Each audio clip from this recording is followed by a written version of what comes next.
Salam alaikum à tous, bonjour à tous. Je vais parler de la question des importations, exportations et les conséquences que ça a naturellement sur l'emploi, sur l'économie d'un pays. On m'avait demandé d'explications lorsque je parlais justement que aujourd'hui, entre ce que la France exporte en Turquie et ce qu'elle importe, donc ça ramène chez elle en Turquie, elle est en solde débiteur. Ça veut dire que la France, en volume, on parle en volume d'argent, on parle pas, et après je vais rentrer un peu dans les détails pour vous expliquer les choses, on parle en volume d'argent, on parle en milliards par exemple. Donc ça veut dire que la France achète plus à la Turquie que ce que la Turquie achète à la France.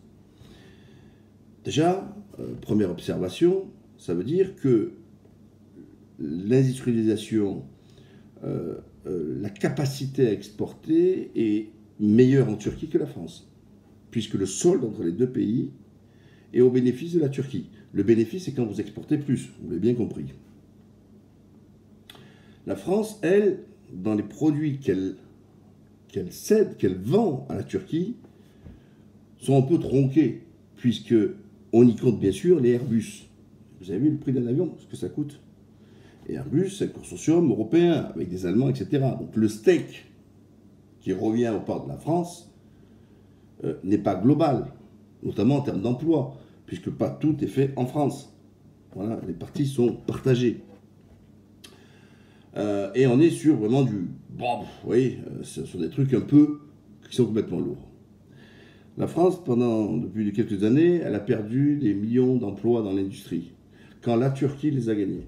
Même Renault, d'identité française, produit énormément en Turquie aujourd'hui. Alors, quand l'entreprise Renault produit en Turquie, les gens pensent que c'est la France qui gagne. Non, non, c'est la Turquie qui gagne. Pourquoi? Parce qu'elle est créatrice d'emplois en Turquie, dans le monde de l'industrie. C'est qu'à travers les taxes et différents impôts, rentre de l'argent dans la collectivité, alors que, au final, quand le véhicule sort du pays pour être vendu, les résultats vont à l'entreprise Renault, de capital, où l'État participe au capital, et largement, mais pour lesquels les impôts sont payés dans un autre pays, puisque le siège social a été déplacé. Je crois que c'est aux Pays-Bas d'ailleurs.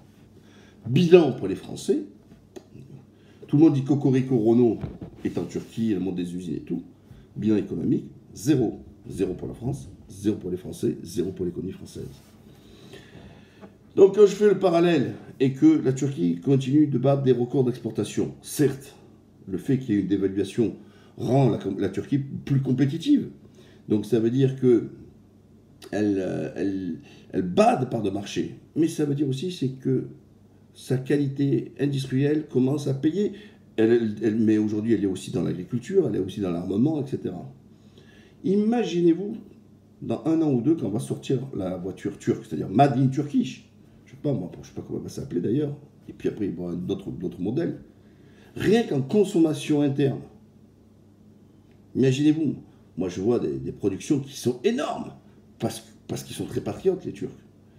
Et en plus, la voiture, mais en dehors de ce qu'on va voir, qui semble avoir des modèles qui ont de la gueule, mais dans le high-tech, c'est-à-dire dans les nouvelles normes, elles seront électriques ou hybrides, enfin, dans les normes que nous demandons aujourd'hui. Donc, vraiment, très contemporaines. C'est ce qui lui donnera aussi encore un gros coup de pouce à cette bagnole, puisqu'elle sera de consommation économique. Voilà. Et bien sûr, elle s'exportera. Mais imaginez-vous que les Turcs en achètent, sur un peuple de 82 millions d'habitants, seulement 200-300 000 par an. On va dire c'est pas énorme.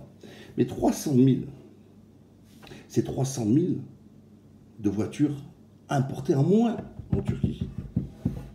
Et donc, on se retrouvera donc avec une balance commerciale qui va diminuer. Donc, c'est-à-dire dans les pays où on va acheter ces voitures, en Turquie, eh bien automatiquement, la balance commerciale, déjà globalement, dans ce qu'on appelle l'importation, dans ce qu'on vient importer, ce qu'on vient chercher pour mettre en Turquie, va vachement diminuer. Et au contraire, de l'autre côté, nous allons avoir de l'exportation, puisqu'on va produire ces voitures pour les vendre à l'extérieur. Voilà. Et là, on se retrouve. Alors, grosso modo, on dit que 1 milliard d'exportations en France, hein, je crois que c'est dans les alentours, après, c'est à peu près créatif de 20 000 emplois. Voilà. En Turquie, ça doit être beaucoup plus, puisque ce n'est pas les mêmes revenus. Donc voilà, donc quand il y a on parle justement d'exportation, etc., et d'importation, ça a du sens. Ça a du sens dans la création d'emplois, ça a du sens sur le plan économique, parce qu'à travers le paiement des taxes, etc. Et puis tous les emplois aussi, d'ailleurs, qui sont créés en cascade avec les partenaires. Voilà, je tenais à expliquer un petit peu ce mécanisme, pourquoi on parle des exportations et la balance commerciale. La France, avant, c'était un pays qui était excédentaire, c'est-à-dire qu'il exportait plus que ce qu'il importait. C'était un grand pays. Aujourd'hui, c'est un pays sous-développé. La France importe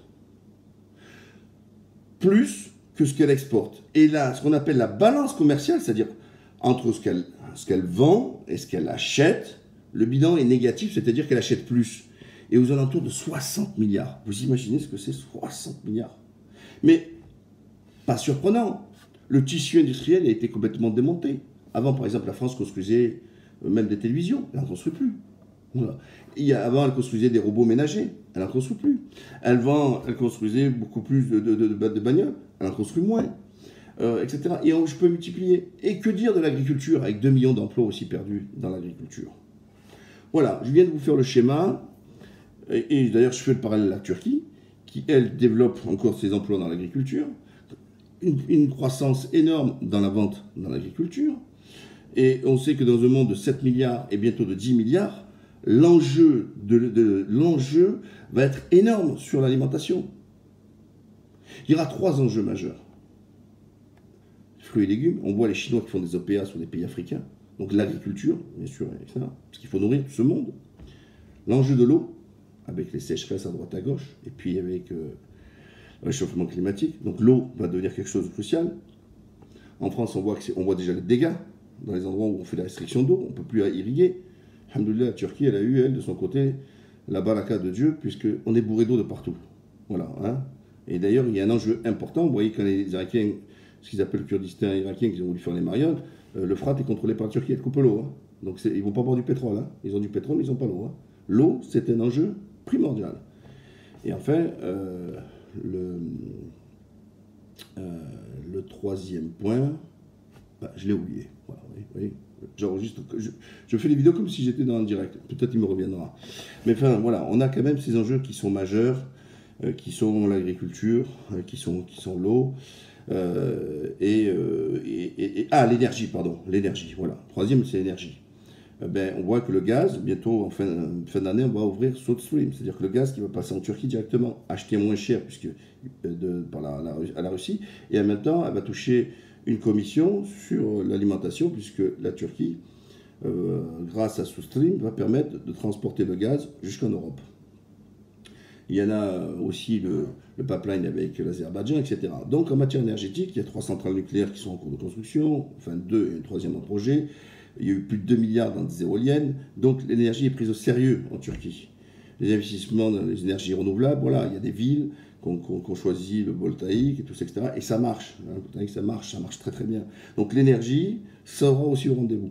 Donc quand on voit aujourd'hui que ce qui fait défaut à la Turquie dans sa balance commerciale, c'est qu'elle importe trop en matière d'énergie. Trop en matière d'énergie, trop en gaz, trop en pétrole, etc. Tout ça va au fur et à mesure s'assainir. Voilà, gouverner c'est prévoir, mais il faut prévoir sur le long terme, mais ça met du temps. Grâce aux accords qui sont faits avec différents pays, l'Azerbaïdjan, comme je vous ai dit tout à l'heure, la Russie, etc., sur l'énergie. Voilà.